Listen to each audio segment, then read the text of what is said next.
1942年の初め、日本はインドネシアを含む東南アジア地域への進出を開始しました。その目的は勢力を拡大し、豊かな天然資源を獲得することでした。その後、日本はオランダを内側り、インドネシアを支配下に置きました。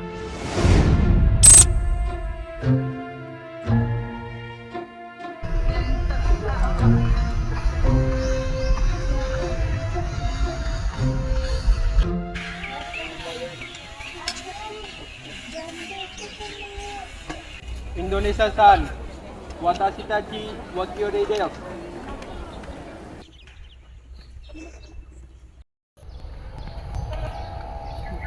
Tuan, apakah tentara Belanda sudah pergi? Apakah kami sekarang bebas? Belanda adalah penjajah barat yang kejam. Kami, Nippon, akan mengusir mereka dari tanah air Asia. Jangan percaya, mereka membawa senjata. Pasti mereka ingin menjajah kita. Sudahlah, mereka datang untuk menolong kita. Jangan takut anak muda, Jepang akan membawa Indonesia menuju kemerdekaan. Hari ini, kalian boleh mengibarkan bendera ini di samping bendera Hinomaru. Kalian boleh menyanyikan Indonesia Raya. Merdeka! Hidup Nippon! Hidup saudara tua! Terima kasih Tuan, akhirnya ada yang mengerti keinginan kami. Beritahu mereka, baling-balan kami butuh tenaga mereka untuk berperang. Tuan Kolonel meminta kalian untuk membantu perang di tim Asia Timur. Hidup Jepang! Hidup! Hidup! Hidup Jepang! Semoga ini bukan mustahil. Setelah berhasil menarik simpati masyarakat, Jepang pun mulai merubah sistem pendidikan. Mereka melarang bahasa Belanda dan hanya boleh berbahasa Indonesia dan Jepang saja. Para siswa pun dipaksa untuk melakukan seikirei, yaitu membungkuk untuk menghormati kekaisaran Jepang.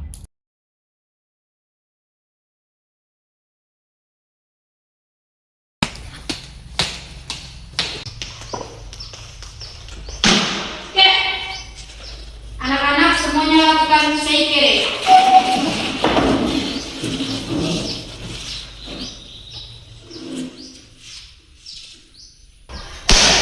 Bahasa Belanda dilarang. Siapa bicara Belanda, mulut potong. Mulai sekarang, kalian hanya bicara atau berbahasa Nihongo saja dan bahasa Indonesia.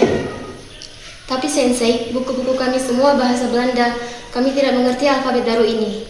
Kalian bodoh sekali. Kalian tidak perlu buku barat atau kalian perlu fisik kuat. Mulai besok, jam belajar dikurangi. Kalian harus ke lapangan dan tanam jarak dan latihan baris berbaris.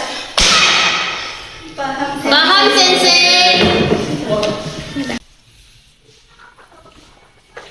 Tetapi Sensei, bagaimana dengan ilmu pengetahuan mereka?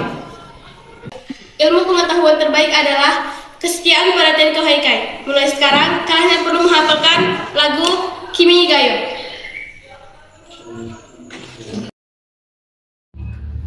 Namun, indoktrinasi tak hanya sampai di situ saja. Jam belajar para pemuda-pemudi dikurangi. Mereka dipaksa ikut latihan fisik kemiliteran dengan dibentuknya peta untuk menjadi tameng perang mereka.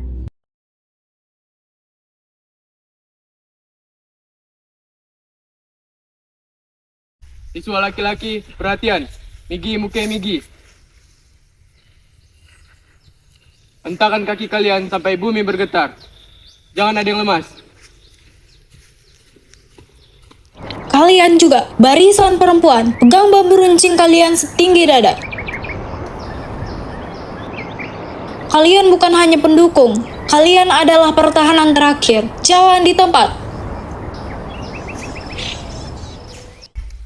Damai-damai, ikan semuanya. Dabasan, minasan, kenapa murid-murid kalian seperti bebek yang sedang sakit? Ini bukan baris berbaris pesta. Ini adalah baris berbaris untuk perang. Kalian tahu?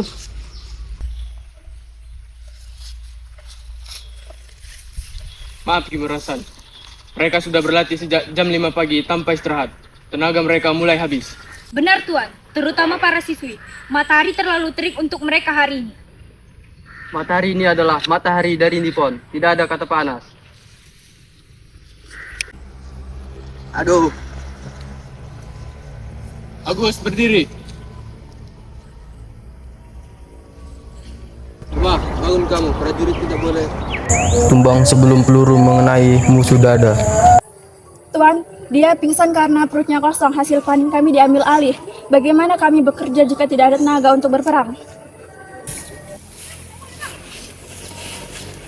Maaf Tuan, siswa ini hanya terlalu cemas. Sari, diam. Pak Darman, bawa Agus ke samping.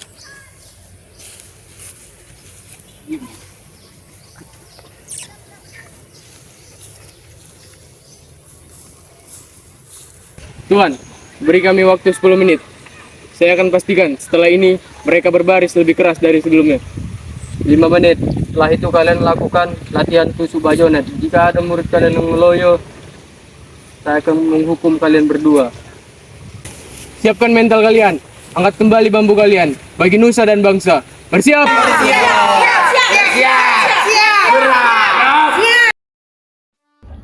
Tidak berselang lama, Jepang pun mulai menampakkan wujud aslinya. Mereka merampas hasil panen bumi dan harta benda rakyat, membuat rakyat kelaparan hebat dengan alasan untuk kebutuhan perang Asia.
Ini masih sedikit. Mana panen jagung dan ubinya? Cepat kumpulkan semuanya sekarang.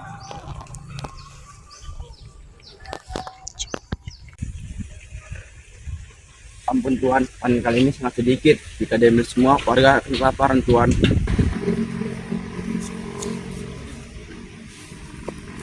Rakyat Indonesia harus berkorban untuk makmuran Asia Timur Raya.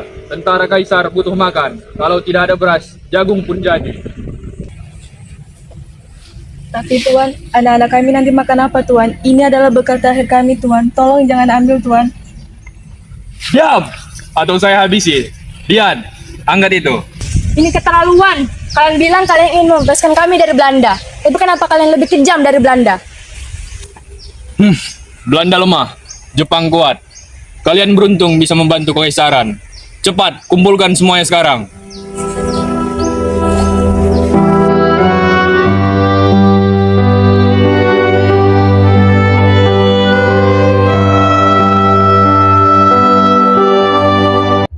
Setelah hasil bumi rakyat mulai habis, Jepang pun mengumpulkan dan memanfaatkan tenaga para pemuda untuk bekerja secara paksa membangun rel kereta api yang dinamakan Romusa.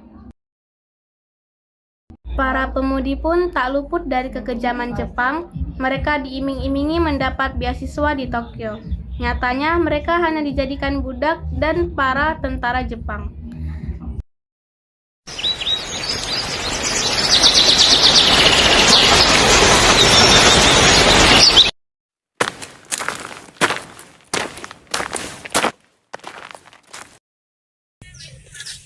Selamat siang, kami mencari gadis-gadis cerdas untuk di Fujinkai. Untuk apa itu Tuan? Nippon mencari perawat di rumah sakit Tokyo dan Singapura. Fasilitas bagus, gaji tinggi, dan bisa sekolah. Kamu mau? Benarkah saya bisa sekolah keperawatan Tuan? Saya ingin menyelamatkan kehidupan dan kesakitan. Tentu, kamu akan menjadi wanita Asia. Ayo jalan, teman-temanmu sudah menunggu. Tidak perlu membawa banyak barang. Bawa ini nak, jaga diri baik-baik di negeri orang.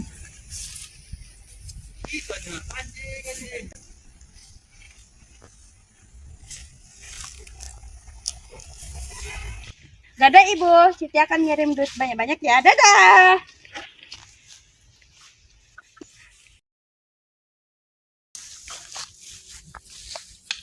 Mereka adalah teman-temanmu yang akan ikut ke sekolah perawatan yang ada di Tokyo.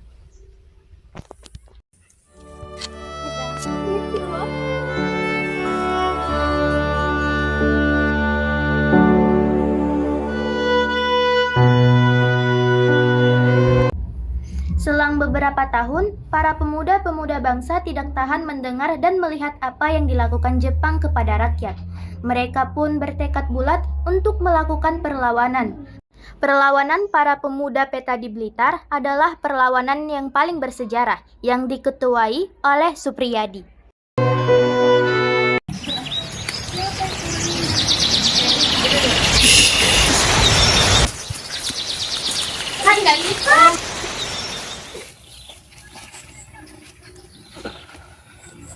Aku sudah tidak tahan lagi, saudaraku. Nang Tohir, jaga suaramu, ada apa? Di desa seberang, Jepang mengambil semua padi milik petani. Rakyat kelaparan hingga makan batang pisang. Tadi siang, aku melihat sendiri seorang Romusa dipukuli hingga tewas. Kita ini tentara, tapi kenapa kita melindungi penindas rakyat kita sendiri? Sialan Jepang itu. Mereka berjanji memberi kita kemerdekaan, tapi justru memperlakukan saudara kita seperti binatang.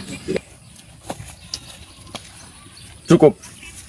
Jangan biarkan amarah membutakan mata kalian. Tapi saudaraku, apakah kita akan terus diam? Sedangkan senjata ada di tangan kita. Ini tidak ada gunanya jika hanya menjadi pajang. Kita tidak akan bisa diam, Tohir. Sabar kita sudah habis. Jepang memanfaatkan kita hanya sebagai tameng perang mereka. Artinya kita bergerak, Supriyadi. Ya, malam ini kita satukan tekad. Kita kumpulkan seluruh pemuda-pemudi Bata yang sepemikiran. Kita kembalikan laras senapan kita ke arah penjajah. Supriyadi dan Muradi pun pergi menemui pemudi untuk meminta bantuan logistik obat-obatan.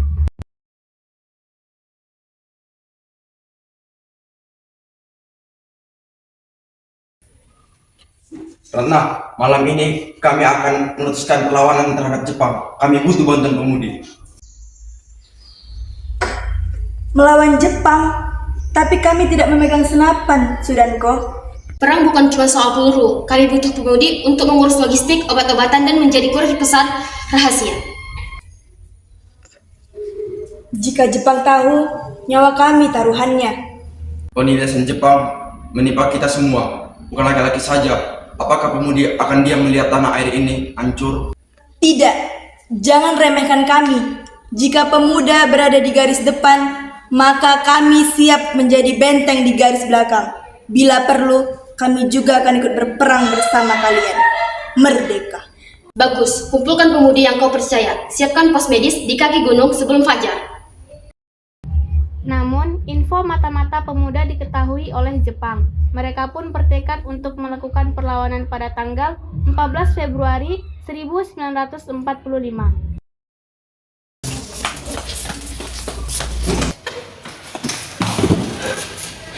Sudan Komradi, ini peta kekuatan Jepang, tapi celaka, perwira Jepang sudah mulai curiga. Rencana kita terancam bocor.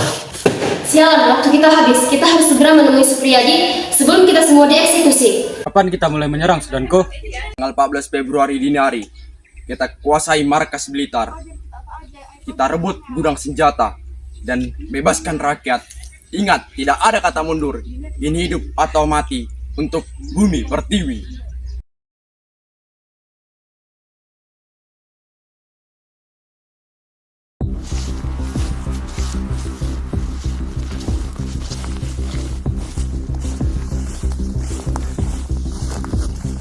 Hari ini, di bumi Blitar jadi saksi darah pemuda-pemudi untuk meraih kemerdekaan. Serang!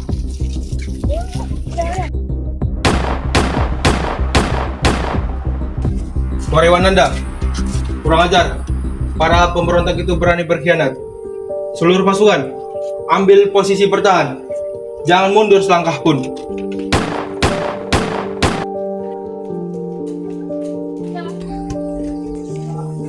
Lapor Kapten.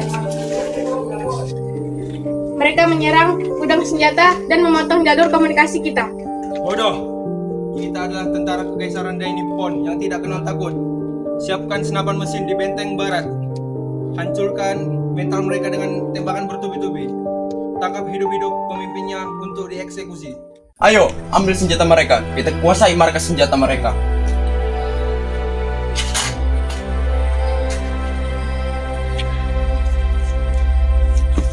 Hentikan!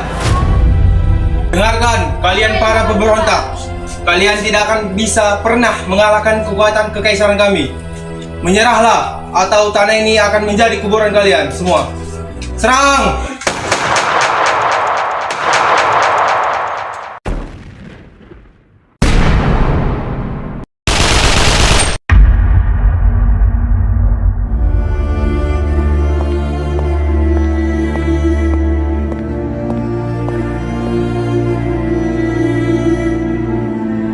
Pada tanggal 6 dan 9 Agustus 1945, Amerika Serikat menjatuhkan 2 bom di Jepang pada akhir Perang Dunia Kedua, yakni di kota Hiroshima dan Nagasaki. Kehancuran total ini memaksa Kekaisaran Jepang berlutut. Pada tanggal 15 Agustus 1945, Jepang menyerah tanpa syarat kepada sekutu. Mereka pun mengalami kehancuran dan krisis penduduk. Berita pengeboman Jepang ini pun pertama kali didengar oleh Sultan Syahrir dari berita radio gelap Sekutu Luar Negeri. Beginning to tick away after a brief pause. We did not get that information from the press associations. It came on our private wire from the White House. Now it's beginning to come. Bulletin AP. Hal ini harus kuberitahu kepada rekan-rekanku. Dia pun memberitahu berita ini kepada rekan-rekan golongan muda.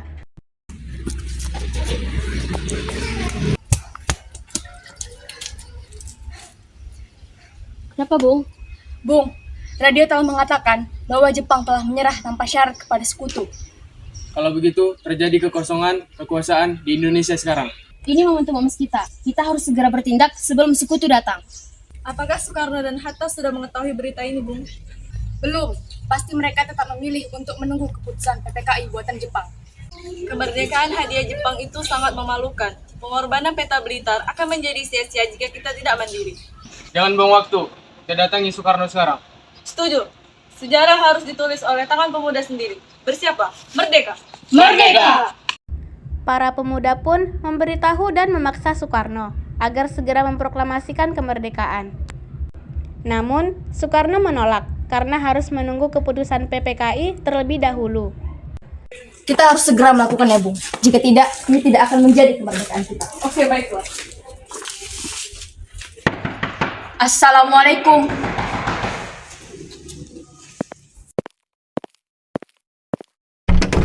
Waalaikumsalam, ada keperluan apa? Permisi Bu Fatma, kami di sini ingin menemui Bung Karno. Bung, para pemuda ingin menemuimu. Baiklah, suruh mereka masuk. Silakan masuk.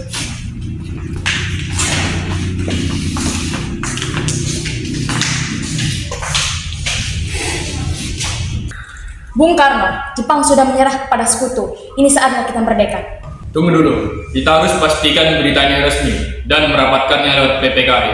Janganlah PPKI, Bung. Itu buatan Jepang. Kita harus proklamasi sekarang juga. Tidak bisa, tentara Jepang masih bersenjata. Ini demi keselamatan rakyat. Pulanglah dahulu.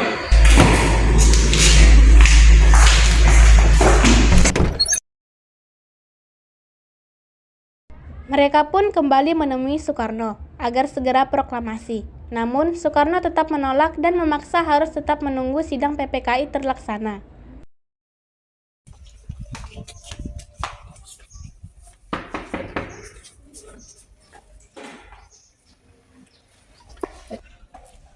Bung Karno, waktu kita habis, kita harus membacakan proklamasi malam ini juga. Sudah kukatakan, kita tunggu sidang PPKI. Jangan membuat pertumpahan darah yang sia-sia dengan tentara Jepang.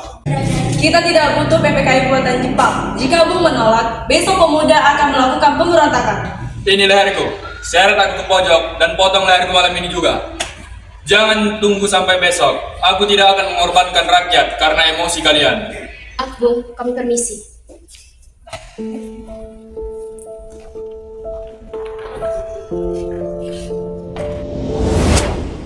Para pemuda kecewa dengan keputusan Soekarno. Mereka pun bertekad untuk membawa Soekarno dan Hatta dini hari ke Rengas Dengklok di Jawa Barat, di rumah salah satu warga keturunan Tionghoa, Jiao ke Siong agar jauh dari kawasan Jepang.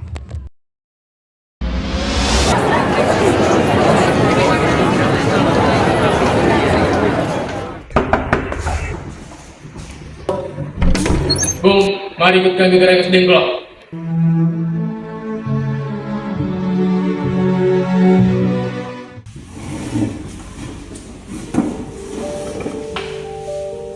Apa maksud kalian membawa kami ke tempat kecil ini? Agar Anda berdua aman dari pengaruh Jepang di Jakarta. Kemerdekaan tidak bisa dipaksakan dengan cara mengurung kami seperti ini. Kami hanya ingin proklamasi segera dilakukan tanpa campur tangan asing. Ahmad Subarjo pun menyusul Soekarno dan Hatta dan memberitahu bahwa proklamasi bisa dilaksanakan karena rapat PPKI batal dilaksanakan.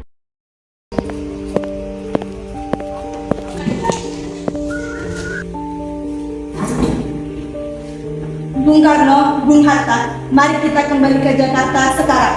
Saya jamin proklamasi akan dilaksanakan besok tanggal 17 Agustus. Nyawa saya taruhannya. Bagaimana dengan keamanan di Jakarta? Patroli Jepang ada di mana-mana. Kita akan langsung menuju rumah Laksamana Maeda. Beliau mendukung kita. Rumahnya aman karena memiliki hak imunitas dari penggeledahan militer Jepang. Benar, itu tempat paling aman untuk rapat malam ini. Setuju. Mari kita bergerak kembali ke Jakarta sekarang. Golongan tua dan golongan muda pun kembali ke Jakarta. Mereka mendatangi rumah Laksamana Maeda. Beliau adalah perwira Jepang yang bersimpati dan mendukung proklamasi kemerdekaan Indonesia. Disinilah teks proklamasi selesai dirangkai dan diketik oleh Sayuti Melik.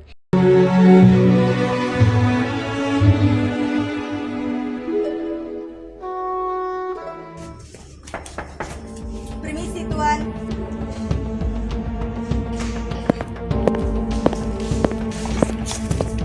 Selamat datang Tuan, silakan masuk, pakai saja rumah saya. Terima kasih Tuan. Saya ke atas dulu. Baik.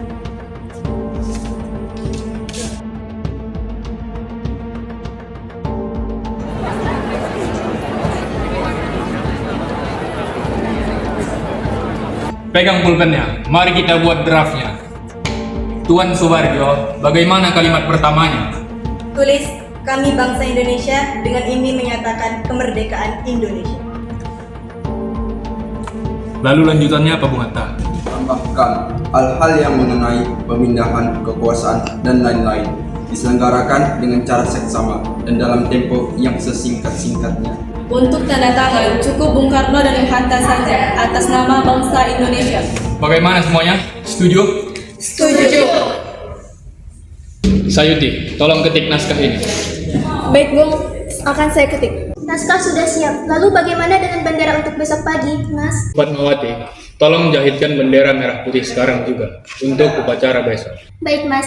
Saya akan jahitkan.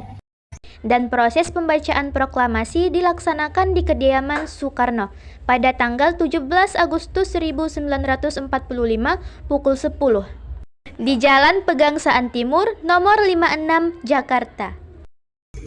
Saudara-saudara sekalian, saat yang dinantikan telah tiba. Dengarlah pernyataan kemerdekaan kita. Proklamasi. Kami, bangsa Indonesia, dengan ini menyatakan kemerdekaan Indonesia. Hal-hal yang mengenai pemindahan kekuasaan dan lain-lain diselenggarakan dengan cara saksama dan dalam tempo yang sesingkat-singkatnya. Jakarta, 17 Agustus 1945, atas nama bangsa Indonesia, Soekarno, Hatta. Latif, mari kita kibarkan bendera merah putih. Siap, tarik talinya. Bendera siap. Indonesia tanah airku, tanah tumpah darahku. Di sanalah aku berdiri, jadi pandu hidupku. Indonesia kebangsaanku, bangsa dan tanah airku. Marilah kita berseru, Indonesia bersatu. Hiduplah tanahku, hiduplah negeriku, bangsaku, rakyatku semuanya. Bangunlah jiwanya, bangunlah badannya untuk Indonesia Raya. Indonesia Raya, merdeka, merdeka, tanahku negeriku yang ku cinta. Merdeka!